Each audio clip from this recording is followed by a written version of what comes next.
తల్లిదండ్రులు కావాలని మీ కలని నిజం చేసుకోండి. 49 లో ఫ్రీ అల్ట్రాసౌండ్ స్కాన్ మరియు ఫ్రీ స్పెషలిస్ట్ కన్సల్టేషన్. కేవలం 999 కి fertility assessment package, AMH test మరియు వీర్య పరీక్ష. ఇప్పుడే కాల్ చేయండి 8977738819. 49 అంటే సంతానం, 49 అంటే సంతోషం. తీసేది ఇవన్నీ అని చెప్పేసి ఏం లోకేష్ బాబు, ఏం కూటమి నాయన్న, ఏం అదే ప్రత్యేక హోదా కోసం ఎందుకు ఇంత పట్టుబట్టలేకపోయినారు మీరు అంటున్నా. ఎందుకు చట్టబద్ధత కోసం మీరు అంత పాకులాడుతున్న వాళ్ళు రాయలసీమ ఉత్తరాంధ్ర ప్రాంతంలో రావాల్సిన నిధులు రాకపోతే ఎందుకు మీరు అడగలేకపోతున్నారు? అమరావతిలో ఒకటే స్టిల్ ఉంటే చాలు. ఎందుకు చట్టబద్ధత మీద మీరు ఎందుకు అంతగా కొట్లాడుతున్నారంటే ఒకటే ఒక కారణం, మళ్ళీ 3 ఏళ్ల తర్వాత జరిగే ఎలక్షన్లో జగన్మోహన్ రెడ్డి వచ్చాడు, మళ్ళీ ఇది ఏమైనా మాడుచాడేమోనని భయం అంతే. మీరు వేరే చెప్పక్కర్లే. 15 ఏళ్ళు మేము ఉంటాం, 15 ఏళ్ళు మేము ఉంటాం, 15 ఏళ్ళు మేము ఉంటాం అంటేనే మీరు భయపడి చెప్తా అన్నట్టే. అది ఎవడో అంటారు చూడు, భయం ఉన్న వాళ్ళందరూ నా చుట్టూ అనుకోండి అన్నట్టు. మిమ్మల్ని ఎవరైనా అడిగినారా మిమ్మల్ని విడిపోమ్మని? 15 ఏళ్ళు కంటే 50 ఏళ్ళు ఉండమని మేము ఎవడన్నా చెప్పినారా విడిపోండి అని చెప్పేసి? కాలే కదా. మీరెందుకు సంఘాలు గుద్దుకుంటున్నారు? 15 ఏళ్ళు ఉంటాం, 15 ఏళ్ళు ఉంటాం, 15 ఏళ్ళు ఉంటాం, ఇంక దీన్ని ఎవరు మార్చలేరు, ఇంకెవరు దీన్ని మార్చలేరు అని చెప్పేసి. ఎవడు మాడుచాడు? మాడొచ్చే జగన్ రెడ్డి మాడొచ్చాడనే కదా మీ భయం. ఆ భయం కోసమే కదా మీరు ఇంతగా చేస్తున్నారు. అంటే మీరెందుకు మీకు తెలిసిపోతుంది కదా రేపు పొద్దున మళ్ళీ 3 ఏళ్లలో జగన్మోహన్ రెడ్డి వస్తానాడా లేదా అని చెప్పేసి. ఎవరు చెప్పక్కర్లే, మీరే చెప్తున్నారు మళ్ళీ 3 ఏళ్ల తర్వాత జగన్మోహన్ రెడ్డి వస్తానాడు అని చెప్పేసి. పీపీపీ మోడ్లో మెడికల్ కాలేజీ పిలిచిరి. ప్రభుత్వం నిర్వహించాల్సిన మెడికల్ కాలేజీలను ప్రైవేట్ వాళ్ళకి ఇచ్చేస్తాము అని చెప్పేసి పిలిచిరి. మనాయప్పనే జగన్మోహన్ రెడ్డి ఒకే ఒక స్టేట్మెంట్ వచ్చా, లేదు మీలో ఎవడైనా కానీ టెండర్లు పాల్గొన్నారంటే మళ్ళీ మీరందరూ జైల్లో పోవాల్సి వస్తుంది అని చెప్పేసి. ఒక్కడనే టెండర్లు వేసినారా అంటే దాని అర్థం ఏంది? 3 ఏళ్లలో మళ్ళీ ఎవరు వస్తున్నారు? జగన్ రెడ్డి వస్తున్నాడు అని. వేరేది ఏం అవసరం లే. వర్షం పడుతుంది వస్తుంది అంటే దానికి ప్రకృతి చెప్తుంది అనమాట. చుట్టూ మోడాలు రావడము, ఇవన్నీ ఉండడము, ఒక్కపోత కలపడం అంటే మనకు సాయంత్రానికి వచ్చం పడుతుంది పా అంటాం, అవునా లేదా? ఇది కూడా అంతే. నువ్వు అమరావతి చట్టబద్ధత కోసం, అమరావతి దీనిల కోసం నువ్వు ఎంత అత్యుత్సాహం కనపడుస్తున్నావు, మార్చకూడదు అని కనపడచ్చే కొద్దీ దాని అర్థం ఏంటంటే నెక్స్ట్ జగన్ వస్తున్నాడు, దానికోసం మనము అని పెట్టుబడి పెట్టేవాళ్ళ నా కోసం భరోసా ఇవ్వడం కోసం. మీరే అంటున్నారు, వచ్చిన వాళ్ళందరూ మిమ్మల్ని అడుగుతున్నారు నెక్స్ట్ ఆయప్ప రాడు కదా అని, నెక్స్ట్ ఆయప్ప రాడు కదా, నెక్స్ట్ ఆయప్ప రాడు కదా అని. ఆయప్ప రాడు కదా అని అడుగుతున్నారంటే మీ మీద నమ్మకం లేకనే కదా. మీరు వస్తారు, మీరు ఉంటారు అని నమ్మకం లేదు. దానికే ఆయప్ప రాడు కదా, ఆయప్ప రాడు కదా, ఆయప్ప రాడు కదా అంటున్నారు. నిన్న రాసినాడు ఆంధ్రజ్యోతి కథనం.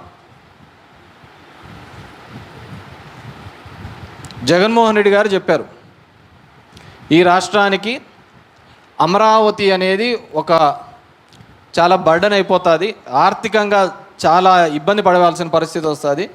2 లక్షల కోట్ల రూపాయలు అక్కడే ఖర్చు పెడితే రాష్ట్రానికి ఉన్న ఆదాయం ఎంత, వనరులు ఎంత? నీకు 100 రూపాయలు వస్తుంది అనుకో, 10,000 రూపాయలు ఖర్చులు పెట్టుకున్నావు అంటే ఎప్పటికైతే అది చెప్పు, అది తెల్లారుతుందా? సంసారం అయ్యేదే పెట్టేదే. ఆల్రెడీ ఎస్టాబ్లిష్ అయిన సిటీ పెట్టండి అని చెప్పి గతంలో 3 రాజధానుల అంశం తీసుకున్నాం. ప్రాంతీయ విద్వేషాలు ఉండకూడదు అని చెప్పేసి వైజాగ్, అమరావతి, కర్నూలు అని. మీకు దాని మీద నచ్చదు, అది మీకు ఇష్టం లేదు, ఆ ప్రాంత ప్రజలకు ఇష్టం లేదు, లేకుంటే కూటమికి వైజాగ్ చేయడం ఇష్టం లేదు, కర్నూలు చేయడం ఇష్టం లేదు అని మీరు అనుకుంటే ప్లాన్ బి కింద ఇదన్నా ఆలోచించండి అయ్యా. అట్లా మచిలీపట్నం ద్వారా పోర్ట్ వస్తుంది, అక్కడ విజయవాడ పెద్ద నగరం ఉంది, అదేవిధంగా గుంటూరు పెద్ద నగరం ఉంది. ఈ 3 నగరాలను కలిపితే ఒక పెద్ద సిటీ అవుతుంది. దీనికి మీరు మంచిగా ఉంటుంది, డెవలప్ అవుతుంది.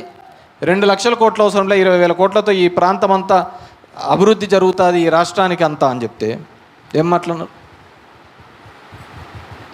దాన్ని ఏదేదో పెద్దగా చూపించిరి. జగన్మోహన్ రెడ్డి ఎట్లా చెప్తే అట్లా మాట్లాడే దానిలకు భార్యను చెల్లెలే అని చూపించి పెళ్లి చేసుకోమన్నా చేయమన్నా చేస్తారు ఈ వైఎస్ఆర్సీపీ వాళ్ళు అని చెప్పేసి ఒక పత్రిక నడుపుతూ అంతటి రాతలు రాయడానికి మీకైనా ఒక్క కామన్ సెన్స్ ఏమైనా పనిచేసిందా అని అడుగుతున్నాను. దాన్ని సమర్థించుకుంటూ చంద్రబాబు నాయుడు, లోకేష్, పవన్ కళ్యాణ్ అందరూ పెట్టరు ట్వీట్ ఏబిఎన్ రాధాకృష్ణ మీద. ఇదే పవన్ కళ్యాణ్ కాదా మాట్లాడేది? మా అమ్మని తిట్టారు, మా కుటుంబ సభ్యుల్ని తిట్టారు, ఇదే ఏబిఎన్ ఛానల్ని, ఇదే ఆంధ్రజ్యోతిని, ఇదే టీవీ5ని బాయ్కాట్ చేయమని చెప్పినది ఇదే పవన్ కళ్యాణ్ కాదా అని చెప్పేసి అడుగుతున్నాను. అంటే నీ వరకు ఒకటి వస్తే ఇంకో వరకు వాళ్ళ దగ్గరికి వస్తే ఒకటే అని చెప్పి, ఇంకో మహిళల మీద మాట్లాడితే ఒకటే అని చెప్పేసి. హైదరాబాద్ డెవలప్ అయిందంటే కేవలం ఒక జూబ్లీ హిల్స్, బంజారా హిల్స్ వల్ల డెవలప్ కాలేదమ్మా. అక్కడున్న బిహెచ్ఏల్ ఉంది, అక్కడున్న ఈసీఐఎల్ ఉంది, అక్కడున్న బాలానగర్ ఉంది, అక్కడున్న జీడిమెట్ల ఉంది. ఇలాంటివన్నీ ఉండడంతో ఆ హైదరాబాద్కు రెవెన్యూ రావడం జరుగుతుంది, డబ్బులు ఆదాయ వనరులు రావటం జరుగుతుంది. అది వదిలేసి జగన్మోహన్ రెడ్డి మీద, వైఎస్ఆర్ కాంగ్రెస్ శ్రేణుల మీద అసభ్య పదజాలంతో మాట్లాడినాడు వాడు. 3 రాజధానాలు చెప్పినప్పుడు కూడా ఎప్పుడు ఇంత ఆందోళన చెందలే వాళ్ళు, అంత ఉలిక్కి పడలే. ఈ 3 చెప్పినప్పుడే ఉలిక్కి పడుతున్నారు. ఉలిక్కి పడుతున్నారు అని అంటే అర్థం అమరావతిలో ఏదో కుంభకోణం జరుగుతోంది. ఆ కుంభకోణానికి వ్యతిరేకంగా ఇంకొకటి జగన్మోహన్ రెడ్డి గారు ఇక్కడ ఒక ప్రతిపాదించినారు. అది ఎస్టాబ్లిష్ అయితే మళ్ళీ మీ అమరావతికి పుట్టగతులు లేకుండా పోతాయనేది మీ భయం. అమరావతిని ఎవరు అన్యాయం చేయక్కర్లే, ఎవరు ఇబ్బంది పెట్టక్కర్లే. ఈరోజు చెప్తున్నా, రాసి పెట్టుకోండి.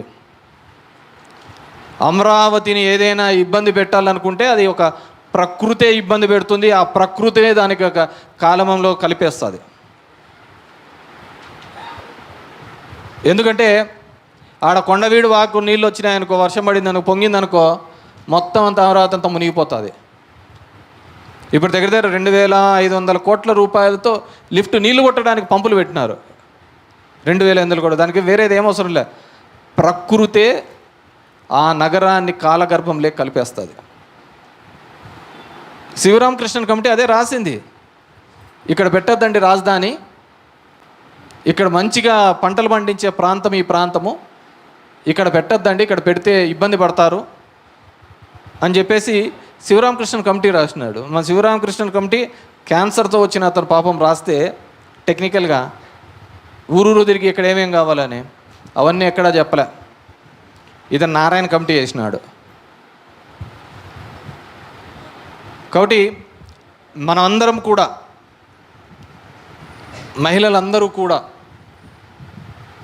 ఈ కూటమి చేసిన అన్యాయాన్ని, ఏ విధంగా మనకు, మన పిల్లలకి భవిష్యత్తు లేకుండా చేసిన వీటికి ఖచ్చితంగా రాబోయే ఎలక్షన్లలో కావచ్చు, అది మున్సిపాలిటీ ఎలక్షన్లు, పంచాయతీ ఎలక్షన్లు, ఏ ఎలక్షన్లైనా సరే ఖచ్చితంగా గుణపాఠం చెప్పాల్సిన అవసరం ఉంది. ఇంతకుమించి మనకేం చేసేది ఏంది లేదు. వాళ్ళు ఇంకా అది చేస్తాం, ఇవి చేస్తాను ఆశ తప్ప వేరేది ఏంది లేదు.